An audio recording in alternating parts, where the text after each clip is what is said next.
We all know that there are some types of cancers that kill with very little warning, and those diagnosed with these cancers often have just a few weeks or months to live. But now a breakthrough treatment developed right here in Houston is giving families new hope. Local 2 health reporter Haley Hernandez talked with the lead researcher and one woman who says she's alive today because of it.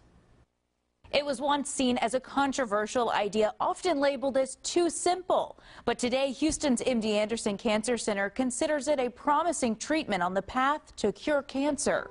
Jennifer Stewart of Fort Worth was facing a devastating diagnosis, stage 4 melanoma that had spread throughout her body. Doctors in North Texas gave her little chance of survival. Pretty much told me that this was a critical time for me and my family, and that we should go home and be together, and that there was nothing that he could do for me. She turned to doctors at MD Anderson who had a much different plan. They gave her options for treatment and hope. He said, that there's plenty of things that we can try.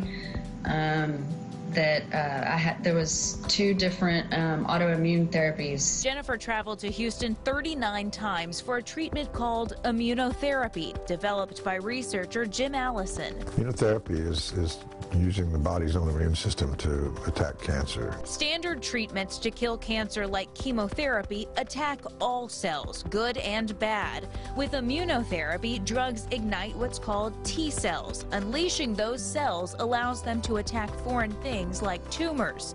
Allison believes this treatment is better than chemotherapy. But it's really promising because in essentially every cancer there are at least a few responders. Immunotherapy is showing success in about 20% of patients. Some cancers more than others, like melanoma and lung cancer, as well as kidney, bladder, and prostate.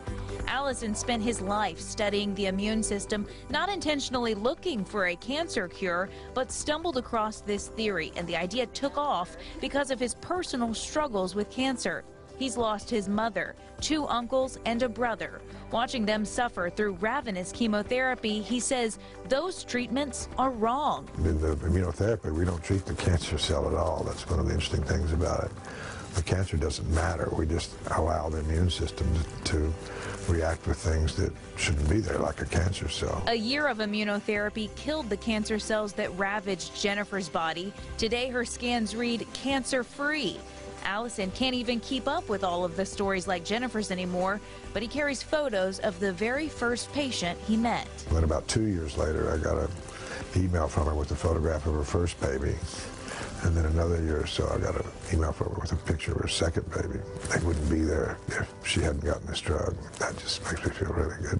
Now all patients treated at MD Anderson get some form of immunotherapy, but doctors say cancers have a way of resisting certain treatments. So some patients experience no change, while others can go into long remission with just one treatment, leaving a lot of mystery for researchers to figure out. Haley Hernandez, KPRC Local 2.